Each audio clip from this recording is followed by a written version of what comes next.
Hello, my name is Andy and I am the village idiot. I'm armed with a car and a GoPro and an unhealthy amount of time on my hands, although that time is quite limited at the moment because the light is starting to fade here. Thankfully, this village I've got for you today is really small. I don't think it'll take me any more than about half an hour to get round it. And thankfully as well, it's just the main village that we're concentrating on here, because everywhere else in the parish boundaries seems to be quite rural with just basically farmland everywhere, which is a good thing. It means I don't have to touch it. We're in Newark and Sherwood and we're in the parish of Egmanton.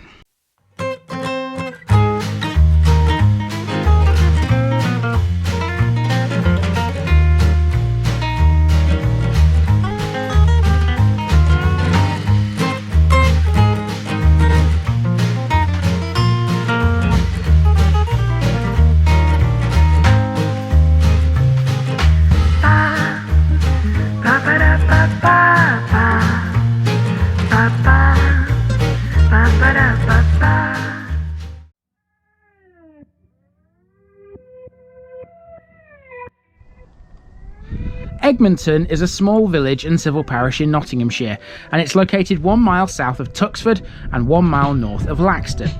The population, as taken at the 2011 census, was 286, a slight increase on the 2001 figure of 254. The name derives from the Old English words for Ekman's farm or settlement. The main economic activity in the village is farming, as it has been for centuries, although oil has been produced from the East Midlands oil fields since 1939, with some production wells located around Egmanton. Egmanton was mentioned in the Domesday Survey of 1086. The amenities here include an Anglican church, a village hall which is formerly the old school, and a pub. Egmanton has an old Wesleyan chapel, and this dates from 1836 before being rebuilt in 1894. There are quite extensive schoolrooms at the back. The Primitive Methodists also built a chapel here in 1841. Egmanton was historically among the possessions of Roger de Busli, but there's no mention of a church or a priest at that time. The nearest large towns these days are Retford and Newark, and it's located approximately 35 metres above sea level. The National Byway makes another appearance here as we come towards the village green. So this stream or brook or whatever it is, I don't know the name of it yet because I haven't done the research for this one yet, seems to flow underneath the whole village, and that honestly is quite a large opening for a tunnel underneath the village. And it also seems to split into two here. I'm stood on a bridge myself and it runs the other side of the road, so seems to be multiple streams that sort of converge into one at that point and then run underneath this. Bit of scrubland maybe? Who knows? Egmanton is full of history. For such a small place, what it contains is quite astonishing. There's the remains of a castle on private land, commonly known as Gaddick Hill, behind the church. To the west of the village, off Kirton Road, are some earthworks, which are the remains of a medieval fish pond, which is now dry. Notable historical events in the village include an annual feast on the Sunday closest to Old Michaelmas Day, the 29th of September. It also had a tower windmill which was located at the southern end of Mill Lane, and there's even something below your feet on this green. Now I almost missed this because it's in the floor, look at this.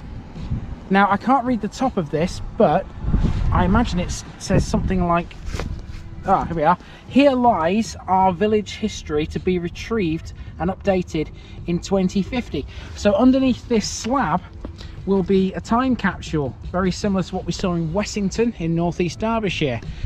That's cool. If I'm still around in 2050, I may come back and see exactly what's underneath that slab. Just to warn you, Egmanton locals. This low bridge sign here refers to the same railway line we encountered last week at the end of the Kirton episode. It passes over Kirton Road just before the Most Holy Trinity Church in that village. Bus services now. Egmanton is served by two main buses seen here, the 333 and the 334. There are others too, which include school services to Tuxford. The old Plough Inn is over 200 years old, and until the early 1980s it incorporated the village shop. Egmanton Christmas trees next. This has built a reputation as the finest Christmas tree grower in Nottinghamshire, with every tree hand pruned to achieve perfect symmetry.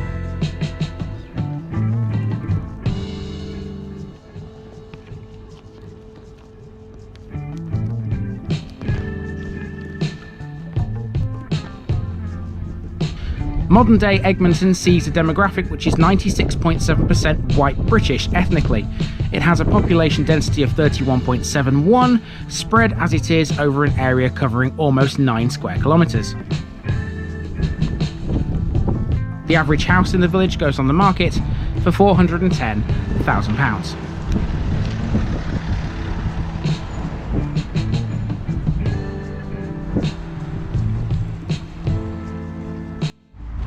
So there's some cracking looking properties along Western Road there. That's the road that you can see that car just going down there. And I've just noticed the school bus drop off some children here at this stop here. So that must be where you catch the bus to the local school, one would have thought. And I'm heading around the corner. There's a few things around here. One of them is the church. I'm going to catch that in a moment on the way back, because the first thing I want to do along this road is go to the village hall.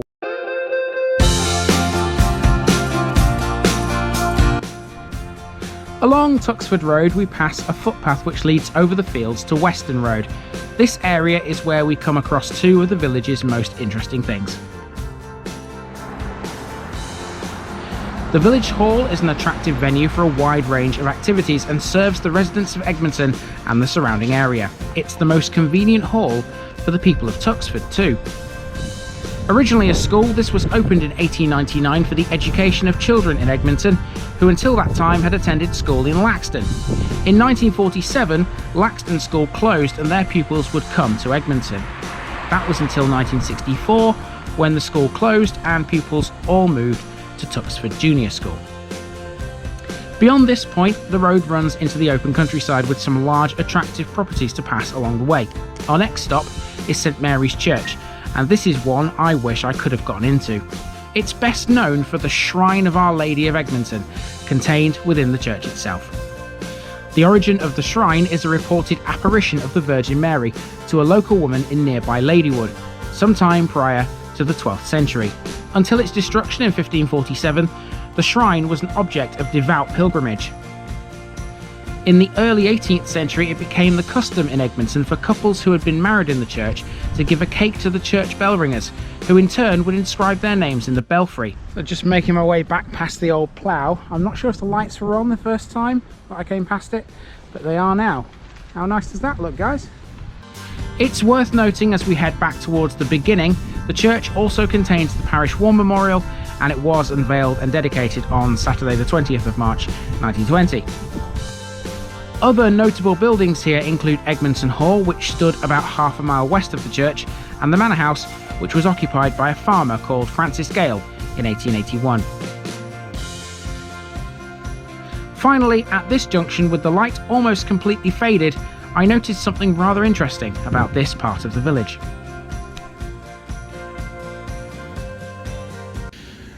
Okay, so my GoPro has now run out of battery to compound my problems.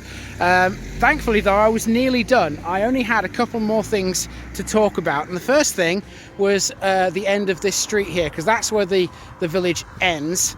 And I noticed this house. I thought it was just like a normal regular house, but it's actually, as you can see, abandoned, because there's a window boarded up there, there's one smashed at the top, and there's one that's completely open at the bottom. And the other thing I noticed as well is this brook that runs all the way around the village. It actually encompasses this piece of land in the middle, and that house you can see right there is called Island Farm, because that is effectively an island, and I didn't realise that to begin with. There you go. Right, if there is anything else I've missed here in Egmanton, you'll get that in today's picture bit, and that's coming your way right now.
Okay, so obviously I've had to retreat into the car. I'm back on the GoPro just to finish this one off on the charger, which is why my hand is here and not where it should be.